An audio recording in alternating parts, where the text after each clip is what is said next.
punaises, là, je n'en ai jamais vu de pareil, moi, et vous mordent comme des chiens. Oh, un autre aussi civilisé, et qui se trouve incommodé par qui? Par quelqu'un d'une punaise qui devrait rougir, rien que d'être venu sur Terre.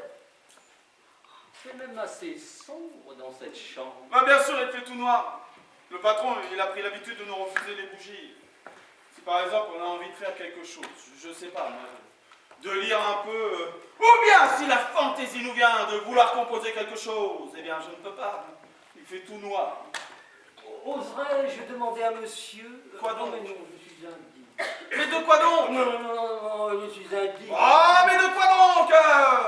J'aurai l'audace. À la maison, chez moi, j'ai une chambre splendide pour monsieur. Claire, tranquille. Ah mais non, je sens moi-même que l'honneur est trop grand. Que monsieur ne m'en veuille pas. Je vous jure, je le proposais de fond du cœur. Mais non, c'est avec plaisir. Je serais bien mieux dans une maison privée plutôt que dans cette affreuse taverne. Et moi, comme je serais heureux, et comme ma femme sera contente, c'est la coutume chez moi. L'hospitalité depuis la toute petite enfance.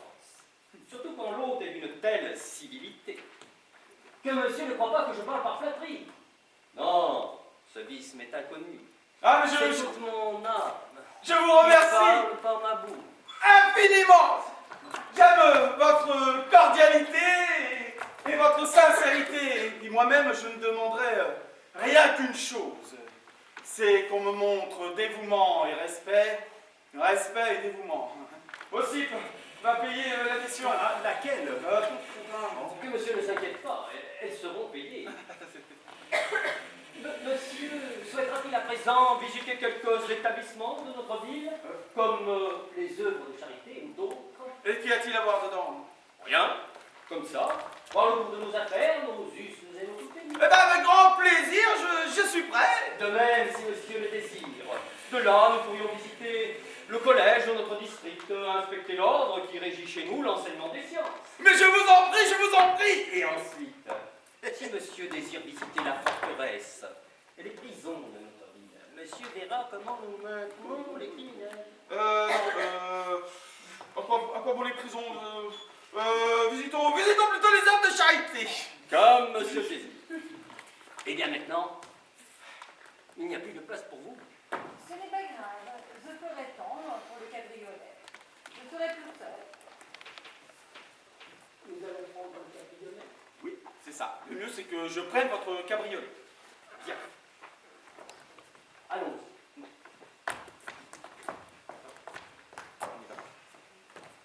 Mais vous ne vouliez pas écrire une petite note? Un petit mot à mon époux. Oui, voilà de l'encre et une plume. Et puis, pour le papier, je ne sais pas, moi, peut-être cette addition. Je vais écrire ici. On verra bien comment se présentent les choses.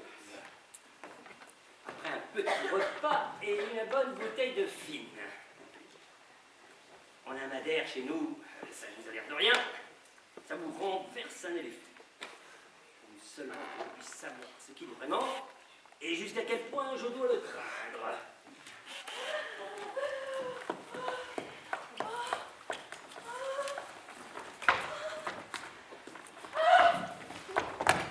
Ça va? Vous ne vous êtes pas fait mal, au moins? Oh, pardon, monsieur, pas mon dérangement, ne vous inquiétez pas. C'est juste un petit coup sur le filet.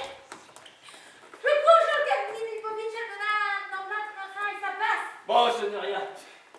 Je prie monsieur de bien vouloir me suivre. Quant à votre valet, je vais lui demander de porter votre valise. Mon gentil, transporte tout chez moi. Chez le bourgmestre. N'importe qui t'indiquera. Vous, alors là, vous n'avez pas trouvé d'autre endroit pour tomber. Elle s'étale comme le diable sait quoi.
une heure entière que nous attendons. Et tout ça à cause de ta coquetterie stupide.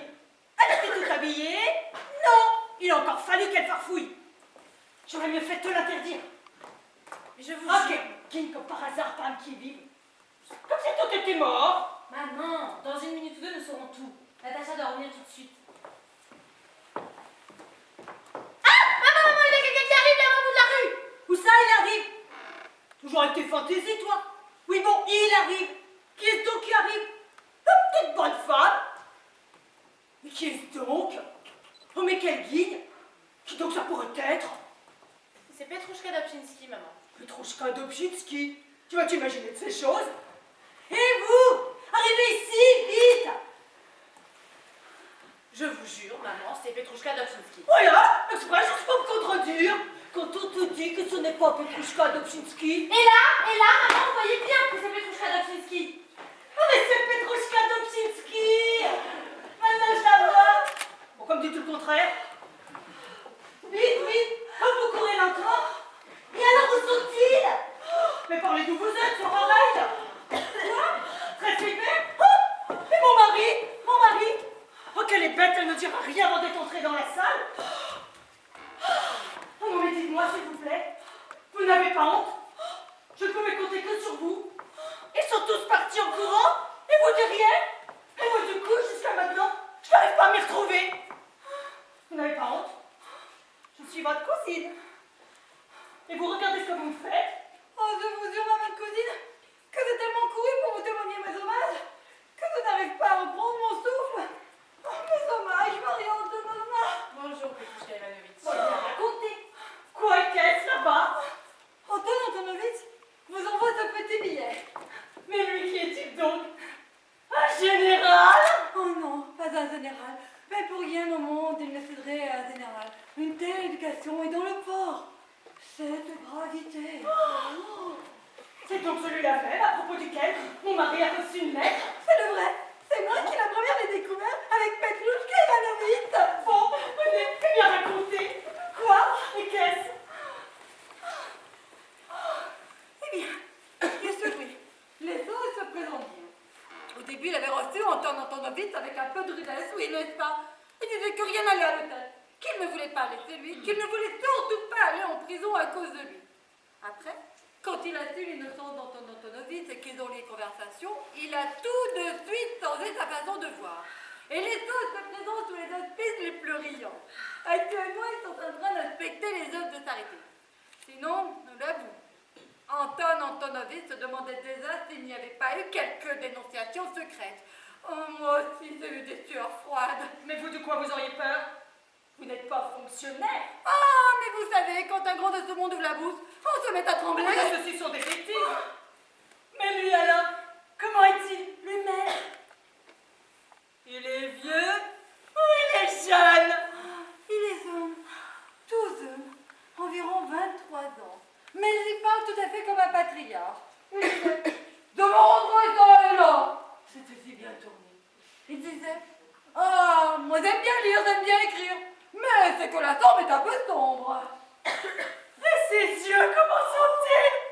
Ils sont bleus ou ils sont noirs? Il est tellement décoloré. Ça vous laisse même confus. Que m'écrit-il dans son billet? Je m'empresse de t'informer, Mamour, que ma situation était des plus désespérées. Mais grâce à la miséricorde divine, pour 2 cornichons à part et une demi-portion de caviar, 1,25 kopecks, je ne comprends rien à ce que viennent faire les cornichons salés et le caviar. Avec cet Anton Antonovitch, pour faire vite, il y avait une addition dessus écrite sur du papier usagé. Oh oui, c'est vrai! Mais grâce à la miséricorde divine, il semble que tout finira bien. Prépare vite une chambre pour notre hôte de marque, celle qui a des papiers peints jaunes. Ne soucie pas trop des repas parce que nous aurons mangé un encas dans les œuvres de charité chez Olga Filipovitch. Mais ne lésine pas sur 20. Dis au marchand Abdouline qui m'envoie le meilleur. Sans quoi je lui mets sa carte sans dessus dessous. Les hommes, amour. Ta petite mine. Je reste en Antenswozwitz, Louskianowski. Oh mon Dieu, mais il faut faire vivre. Voilà quelqu'un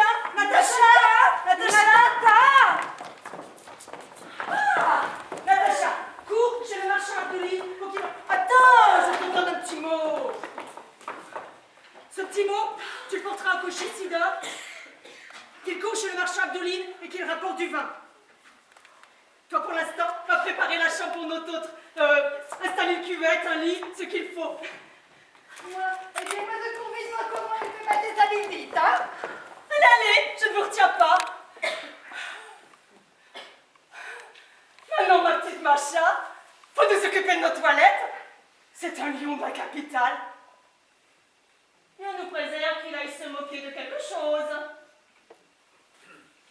Ce qui te conviendrait le mieux, c'est ta robe bleue, avec les petits falbalas. Fille, maman, la robe bleue, je la déteste. La fille de Zemlanica met déjà du bleu. Non, le mieux c'est la robe bariolée. La robe bariolée, vraiment, tu ne parles que pour me contredire. Elle t'irait beaucoup mieux, parce que moi, je veux mettre la robe couleur paille. Oh, j'adore la couleur paille! Ah, maman, la couleur paille ne vous va pas. La couleur paille ne me va pas. Elle ne vous va pas. Tout ce que vous voulez, mais elle ne vous va pas. Pour que ça aille, il faut des yeux tout noirs. Oh, c'est fameux, parce que je n'ai pas les yeux noirs. J'ai les yeux tous qu'il y a plus noirs. Oh, c'est sottise qu'elle raconte. Mais c'est clair qu'ils sont tout noirs, parce que je tire toujours la dame de trèfle. Ah, maman, vous êtes plus la dame de cœur. La dame de cœur, la dame de cœur. Oh, c'est bêtise qu'elle raconte. La dame de cœur. Jamais je n'ai été la dame de cœur. Oh, Dieu ne sait pas ce qu'il faut entendre. La dame de cœur.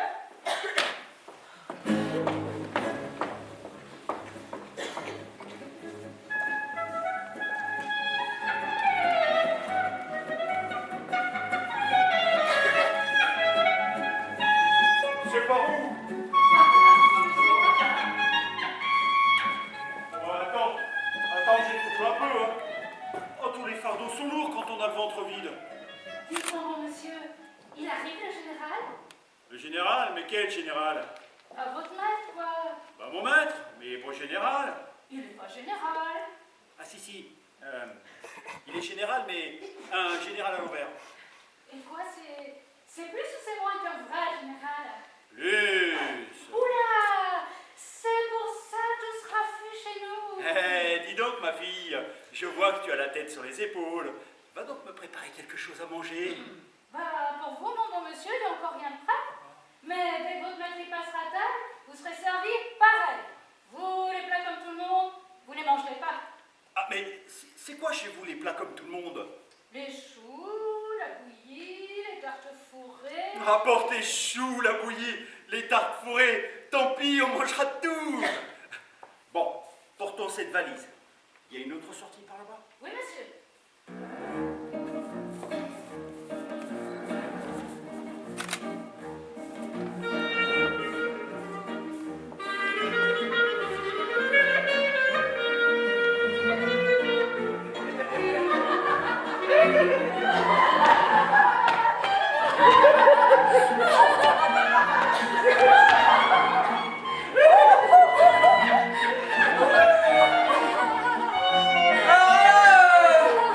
Vos œuvres sont très bonnes. Moi, j'aime bien quand on montre des curiosités de la vie aux voyageurs.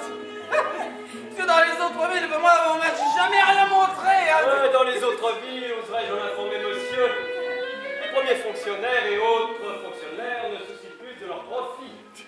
Ici, on peut dire, nous ne connaissons d'autre but que celui de mériter l'attention de nos supérieurs à force de vigilance et d'administration.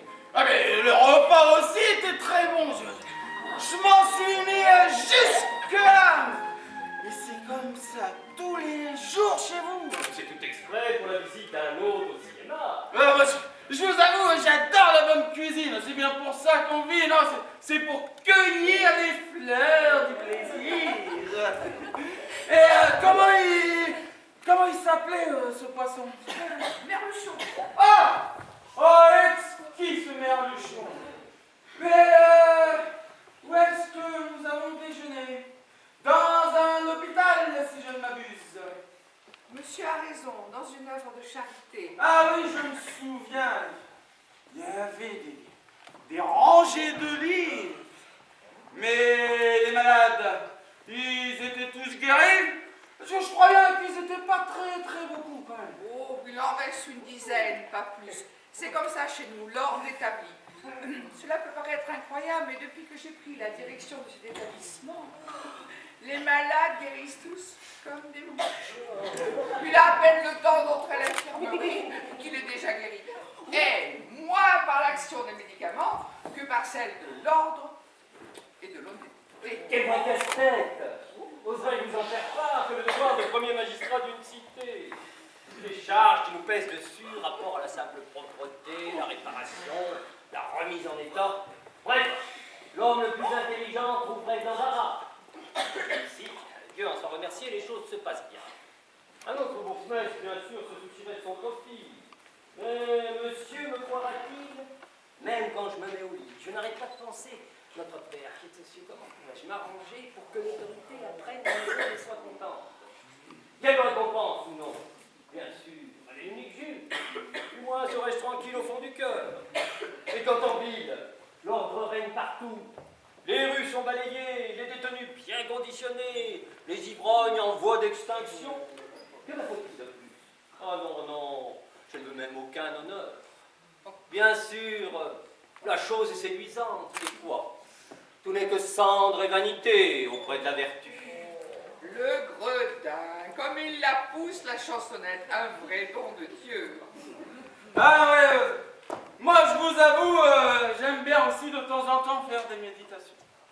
Des fois, ça sort en prose, d'autres fois, ça ressort en poésie. Comme c'est juste, comme tout ce qu'il dit est juste. On voit que c'est un homme qui a appris les sciences. Dites-moi s'il vous plaît, il n'y aurait pas chez vous des distractions, des cercles où l'on pourrait, disons, jouer aux cartes? Ah, on te connaît, mon mignon. C'est pas nous qui mordrons la leçon. Dieu nous en garde. De cercles pareils, ici, on n'en a même jamais entendu parler. Jamais je n'ai tenu de cartes dans les mains. Je ne sais même pas comment y jouer à ces cartes. Une fois, ça m'est arrivé, en amusant les enfants, j'ai construit un château de cartes.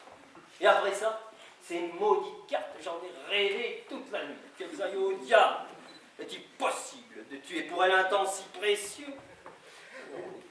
Et moi, le fumier, il y a encore une enroulée de sang. Au mieux que juste de ce temps pour le bien de l'État. Ah non, là vous avez tort. Bon, bien sûr, tout dépend du point de vue.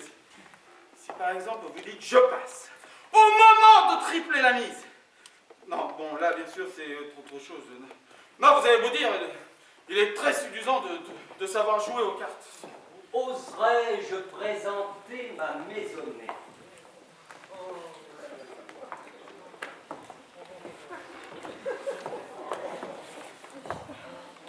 Mon épouse et ma fille. Ah, comme je suis heureux, madame, d'avoir en son genre le plaisir de vous voir. Il nous est encore plus agréable de voir une personne comme monsieur. Mais non, madame, c'est tout le contraire. Le plus agréable est pour moi. Monsieur ne dit cela que par flatterie. Que monsieur prenne un siège. Oh, mais être debout auprès de vous est déjà un tel bonheur. Du reste, si c'est quelque chose auquel vous tenez absolument, alors je m'assois. Comme je suis heureux, madame, d'être enfin assis auprès de vous. Monsieur, vous me faites trop d'honneur.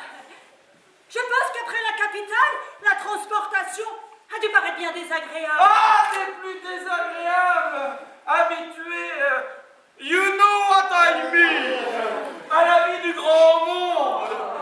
Se retrouver soudain sur la grande route, les auberges pouilleuses, la nuit de l'ignorance. Et sans ce hasard qui, je vous l'avoue, m'a récompensé de tout. Oui, que ça doit être désagréable. Ceci dit, madame, la minute représente mes très agréables. Ah, monsieur, je ne le mérite pas. Mais pourquoi vous ne méritez pas, madame? Je vis dans un village. Mais si vous méritez! Mais n'empêche, ce village, il a ses collines, ses petits ruisseaux. Bon, bien sûr, quelle comparaison avec Pétersbourg. Oh, Pétersbourg, ça c'est la ville, la vraie, je vous jure, hein. Vous me prenez peut-être pour un vulgaire copiste. Ah, mais non! Mais moi, le chef de service me traite sur un pied d'amitié, hein? Et des fois, souvent, il me dit « Viens dîner à la maison, mon vieux !» Et là, je ne passe au bureau que 2 minutes par jour, juste pour dire « Ça comme ça et ça comme comme ça. Et là, c'est un fonctionnaire à l'écriture.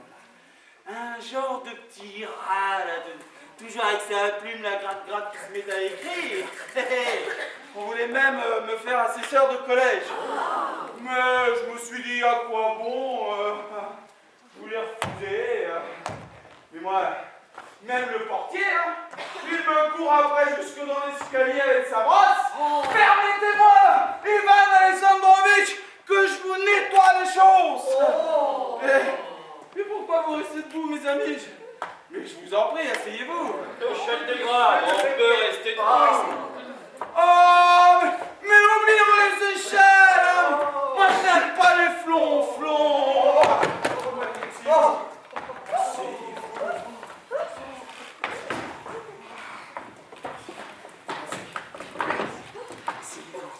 Parce que moi, j'essaie toujours de passer inaperçu. Mais j'y arrive pas.